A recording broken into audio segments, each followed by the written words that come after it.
우리가 예레미야 성경 말씀을 읽고 있습니다. 거칠고 부담스러운 말씀을 살피는 중이지요. 오늘 그 말씀과 함께 오늘 이 말씀을 함께 나눔으로써 우리에게 있는 하나님의 사랑과 은혜가 무엇인지를 알고 그리고 그 말씀을 따라 복되게 살아갈 수 있는 소중한 기회가 되기를 간절히 바랍니다. 영국에서 법학을 전공하던 18살 간디는 어느 날 전율하고 말았습니다. 그가 그날 예수님의 산상보훈의 말씀을 읽었기 때문입니다. 간디는 나의 진리탐구 이야기라는 부제가 붙은 자신의 자서전에 그때 그 순간을 이렇게 적었습니다. 나는 너무 기뻐서 내 자신을 잃어버릴 지경이었다. 왜냐하면 전혀 예상하지 않고 있었던 데에 나 자신이 확신하고 있었던 바가 옳았다는 것을 확인할 수 있었기 때문이다. 그가 감동하면서 읽었던 예수님의 말씀은 바로 마태복음 5장 39절 말씀입니다. 나는 너희에게 이르노니 악한 자를 대적하지 말라. 누구든지 내 오른뺨을 치거든 왼편도 돌려대며. 어린 간디는 예수님에게서 빛을 얻었습니다. 기독교에 대한 호감을 가졌습니다. 성경을 진지하게 읽고 기독교로 개종할 것을 고려하기도 했습니다. 예수님이 가르쳐 주신 이 말씀을 속에서 인도를 괴롭히고 있는 신분제도, 카스트 제도를 해결할 방법이 있을 것이라 생각하기도 했습니다.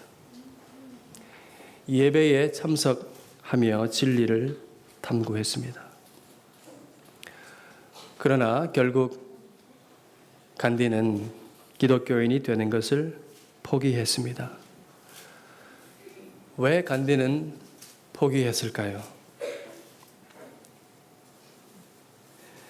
왜냐하면 똑같은 산상보훈의 말씀을 읽고 묵상하고 있지만 피부색으로 여전히 차별하고 멸시하는 소위 신실한 기독교인 백인들이 흘러넘쳤기 때문입니다. 교회는 그가 보기에 백인들의 친목회에 가까웠고 전통을 따라 출석하는 곳일 뿐이었습니다. 그곳에는 세상의 사만 관심을 둔 사람이 가득했습니다. 무엇보다 자유를 억압하는 기독교의 나라 영국이 거기에 있었기 때문입니다. 간디는 예수는 좋은데 예수를 믿는 자는 싫다고 말했습니다. 당신들은 근본적으로 선하지 않은 악을 따르고 있다고 말했습니다. 당신네 종교를 과장하거나 과소평가하지 말고 있는 그대로 실천하시오. 그렇게 말했습니다. 이것이 기독교에 대한 예수님에게 빚진 것이 많은 간디의 생각이었습니다. 오늘 우리도 세상으로부터 많은 말을 듣고 있습니다. 이렇게 말이 무성했던 적도 없었습니다. 이것은 비난입니다. 그러나 우리가 이것을 그들의 꼬일 대로 꼬인 편견의 산물이라고 치부할 수 있겠습니까? 그럴 수 없을 것 같습니다. 말은 잘한다. 이것이 세상의 교회를 향한, 우리를 향한 세상의 평가입니다. 예배당의 종소리가 전국에 울려 퍼졌던 나라 영국은 간디의 비폭력 저항 운동으로 하나님 앞에 부끄럽게 되었습니다. 인도인의 비폭력 저항은 영국인의 폭력을 증명합니다. 세상이 우리에게 향하는 성토와 비난은 그 목소리는 우리의 나태와 영적 실력을 증명합니다. 오늘 말씀은 이에 대한 말씀입니다. 달리 말하면 우리 삶에 관한 말씀입니다. 우리가 왜 이렇게 되었습니까? 어쩌다가 이런 민망함이 우리의 현실이 되었습니까? 말씀을 듣기만 하고 행하지 않기 때문입니다. 23절을 보면 우리는 말씀이라는 거울로 자기 얼굴을 비추어 보는 사람과 같습니다. 여기 보는이라고 번역되는 이 말은 주의를 기울여서 자세히 관찰하는 것을 뜻합니다. 외출하기 전에 거울을 보면서 무엇이 잘못됐는지 세심하게 확인하고 점검하는 것이죠. 말씀이라는 이 거울을 조용히 세심하게 주의 깊게 들여다봄으로써 우리는 자기 얼굴을 알고 있습니다. 말씀을 통하여 자기의 원래 모습이 어떠했는지, 그리고 이제는 예수 그리스도 안에서 변화된 새로운 얼굴이 무엇인지를, 어떤 존재로 변화되었는지를 확인합니다. 그러나 여기서 끝입니다. 그는 거울을 보고 돌아서면 자기 모습을 잊어버리는 사람처럼 말씀을 통하여 그리스도 안에서 새 사람 된 자기를 보지만 즉시 잊어버리는 사람입니다. 왜 그는 즉시 잊어버릴까? 무엇이 그를 그토록 빨리 잊게 만들까요? 야고보 성경에 의하면 두 마음을 품기 때문입니다. 1장 8절 말씀, 두 마음을 품어 모든 일에 정함이 없는 자이기 때문에 그렇습니다. 욕심이 잉태되어 죄를 낳고 있기 때문입니다.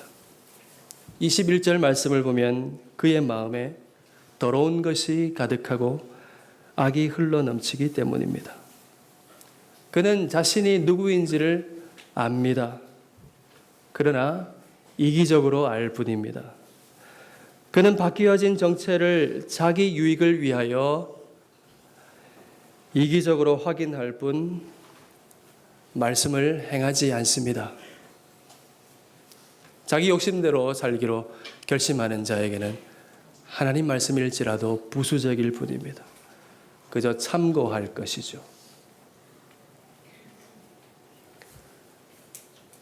자기의 생각과 욕망을 따라 살도록 참고하기 좋은 바이블.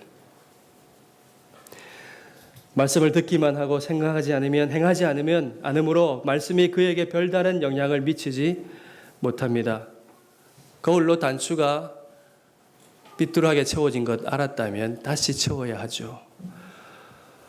얼굴에 뭔가가 묻었다면 다시 지워야 합니다. 그는 말씀이 고칠 것을 보여주어도 즉시 잊어버립니다. 기억하지 않습니다. 행하지 않습니다. 야고보 사도가 편지한 이 공동체의 문제는 바로 여기에 있었습니다. 그들은 세 속에 물들었습니다. 그들은 세상의 가치를 그대로 가지고 와서 교회에서 자기의 욕심의 자리를 잡으려고 했습니다.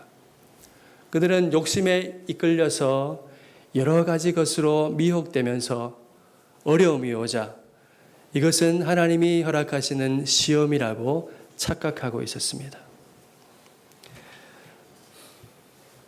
편지를 받은 이 사람들 누구입니까? 그 착각 속에 이 사람들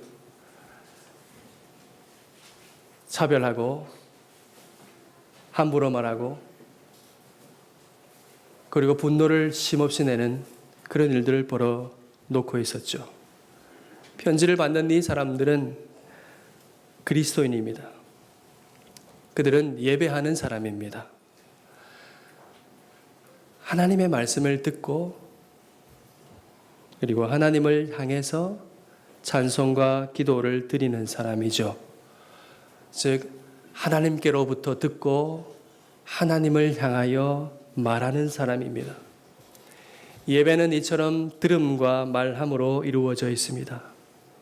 이렇게 예배 속에서 듣고 말하고 말하고 또 들으면서 하나님과의 관계와 사람과의 관계를 확인합니다. 우리가 하나님의 아들인 것과 우리가 다 한 근원에서 태어난 형제임을 깨닫습니다.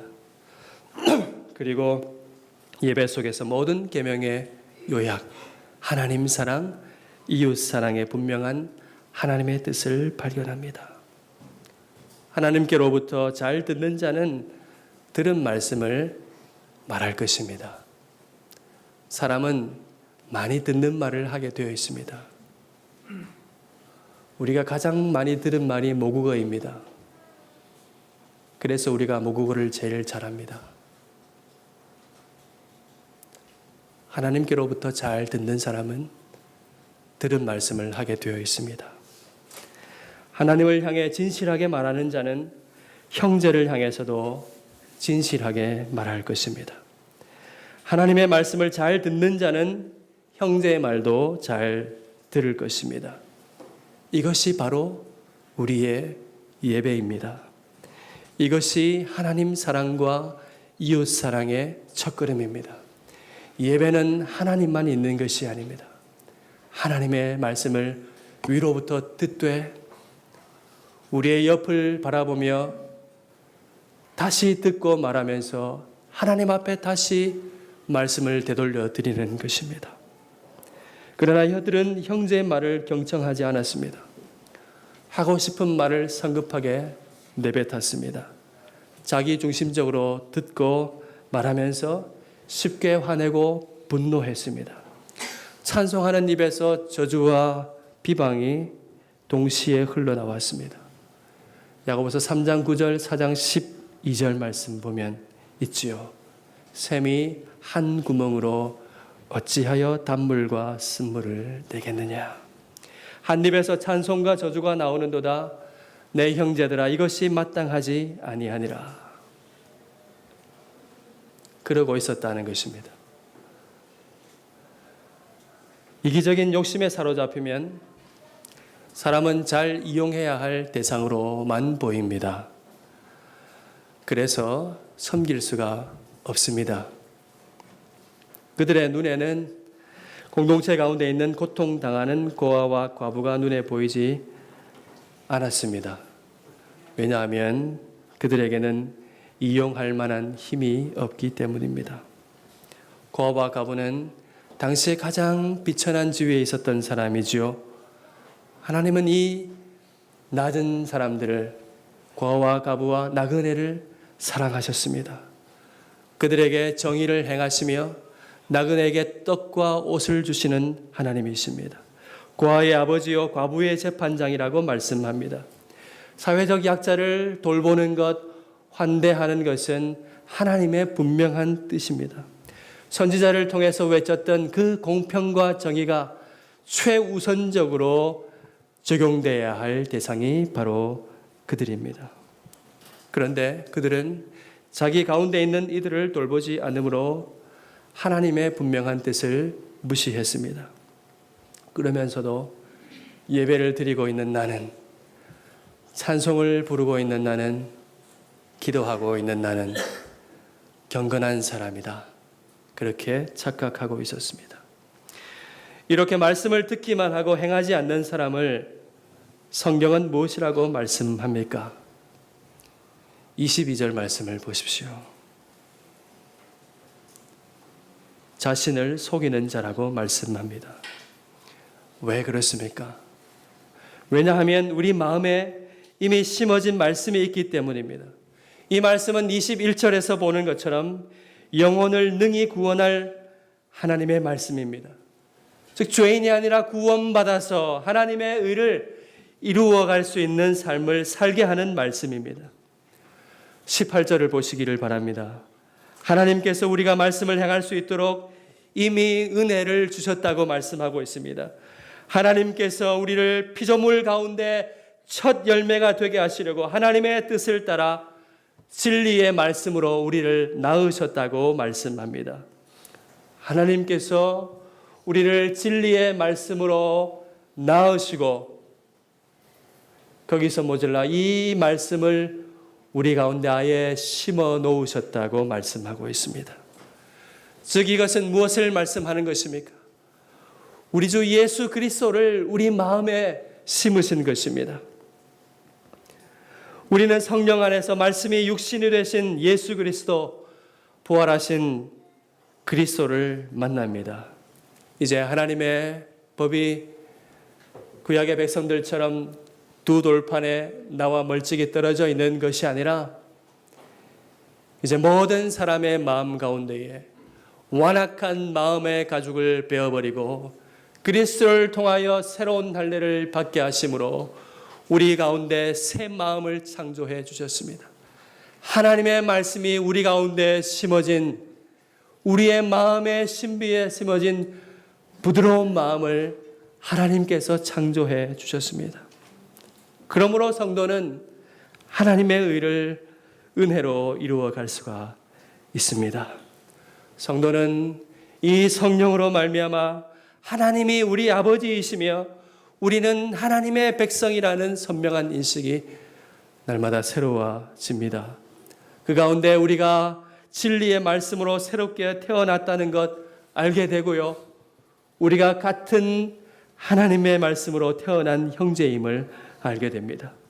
나를 사랑하신 하나님을 알고 하나님께서 사랑하라고 하신 이웃을 누구인지를 보게 됩니다.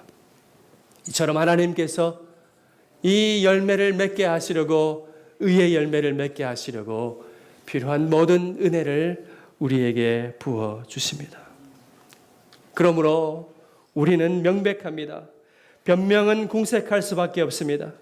말씀을 행하지 않으면 마땅히 자기를 속이는 일입니다. 말씀을 행하지 않으면 우리를 말씀으로 낳으신 하나님, 그렇게 살도록 온갖 좋은 은사와 선물을 하늘에서 내려주시는 아버지 하나님을 기만하는 일입니다. 말씀을 듣기만 하여 얻어지는 자동적인 구원은 없습니다. 그런 것은 애초에 구원 얻는 믿음이 아닙니다. 참 믿음은 심어진 말씀을 온유함으로 받아 행하는 믿음입니다. 사랑으로 일하는 믿음입니다. 그것이 구원 얻게 하는 하나님의 참 믿음입니다. 하나님께서는 행함이 없는 경건, 행함이 없는 믿음은 헛것이라고 분명히 말씀하고 있습니다. 또한 27절 말씀을 보시면 그것은 하나님께 더럽고 불결한 것입니다. 그는 욕심에 속아 자기를 속이다가 결국 자기 자신에게 완전히 기만당하고 맙니다. 예수님이 말씀하셨죠. 열매를 맺지 않는 나무마다 찍혀서 불에 던져질 것이다. 열매를 보아 그를 알리라. 그때 그들이 말하지요. 주여 주여 하는 자마다 다 천국에 들어갈 것이 아니요 다만 하늘에 계신 내 아버지의 뜻대로 행하는 자라야 들어가리라. 예수께서 이렇게 말씀하실 때 그들이 당황한 눈빛으로 이렇게 말합니다. 여러분 잘 아시죠? 주님, 제가 주님의 이름으로 선지자 노릇을 했습니다. 더러운 귀신을 쫓아냈습니다. 주님의 이름으로 능력을 행했습니다. 그런데 제가 더럽다고요? 그때 주님이 말씀하시죠. 내가 너희를 도무지 알지 못하니 불법을 행하는 자들아, 내게서 떠나가라. 이것이 자기가 철저히 기만당한 예입니다. 사랑하는 성도 여러분, 오늘 우리의 모습은 어떻습니까? 평판 좋은 교회에서 출석하며 예배 드리는 것에 만족하지 않습니까? 천국행 티켓을 확보하고서는 하나님의 뜻과는 사실상 아무 상관없이 살고 있지는 않습니까? 말씀을 내가 천국에 이를 사람이라는 것을 확인하는 용도로 사용하고 있지 않습니까? 말씀을 듣기만 하고 행하지 않고 있지는 않습니까? 이 같은 기만에서 우리가 돌이켜야 합니다. 말씀에 순종하는 데에 아무런 부담이 없다면 여러분은 지금 속고 있는 것입니다. 자신을 속이고 있는 것입니다.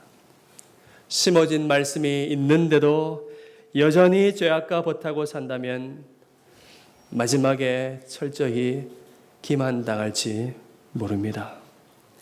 여기에서 선지자 예레미야의 목소리, 아니 하나님 우리 아버지의 목소리를 들을 수 있기를 바랍니다.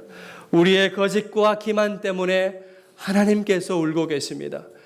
이들이 이스라엘 백성이 하나님의 보배로운 백성일지라도 하나님은 그들을 철저하게 망하게 하셨습니다.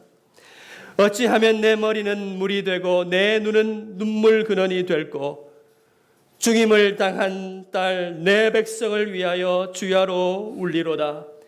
여호와의 말씀이니라. 그들이 화를 남긴 같이 그들의 혀를 눌려 거짓을 말하며 그들이 이 땅에서 경성하나 진실하지 아니하고 악에서 악으로 진행하며 또 나를 알지 못하느니라. 그들은 각기 이웃을 속이며 진실을 말하지 아니하며 그들의 혀로 거짓말하기를 가르치며 악을 행하기에 지치거늘. 얼마나 악을 쉴 새 없이 했든지 지쳤다 합니다. 내가 사는 곳이 속이는 일 가운데 있도다. 그들은 속이는 일로 말미암아 나를 알기를 싫어하느니라. 이 말씀이 우리에게 무엇이라고 경고하고 있습니까? 우리가 사는 집이 기만의 집일 수 있다고 경고하고 있습니다. 속는 줄도 모르고 기만의 집에 갇혀서 살고 있을 수도 있다고 이 말씀이 가르칩니다. 내가 사는 것이 속이는 일 가운데 있도다. 그 기만이 좋아서 하나님 알기를 싫어할 수 있다고 경고하고 있습니다. 말씀이 우리의 폐부를 비추어 줍니다. 우리가 사는 곳이 기만의 집인지 살펴야 합니다. 웃음을 그치고 슬퍼하고 애통해야 합니다. 하나님의 말씀이 우리의 영혼을 비출 때 우리가 잘못된 것을 고쳐야 합니다.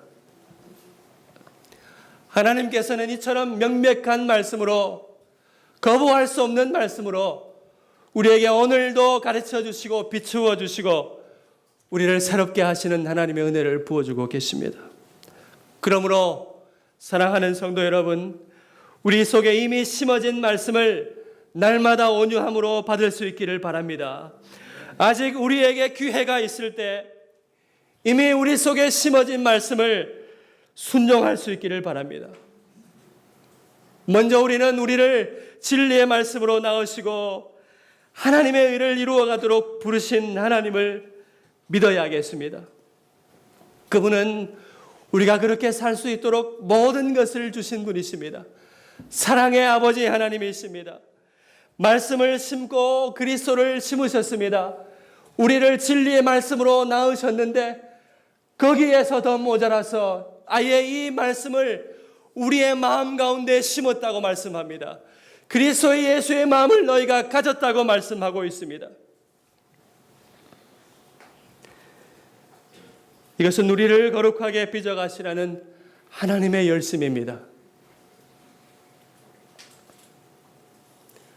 얼마나 열심이고 얼마나 사랑하셨는지 가장 사랑하는 아들 예수를 우리에게 심으셨습니다. 성령님은 우리 가운데 거하시며 이 말씀을 적용해 주십니다. 우리의 길을 지도하십니다. 진심으로 원하면 하나님이 우리의 손을 잡고 지도하시는 것을 느낄 수 있습니다. 우리가 느끼지 못하고 곤고한 것은 진심으로 원하지 않기 때문에 그렇습니다. 세상의 그 어떤 것보다도 주님이 필요합니다. 주님이 나의 구원이요 나의 생명입니다. 진실한 고백을 하나님 앞에 드리지 않기 때문입니다. 여러분 자신에게 질문하십시오.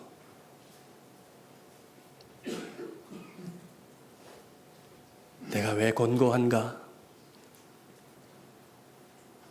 아니면 왜 슬픈가? 아니면 왜 그렇게 외로운가?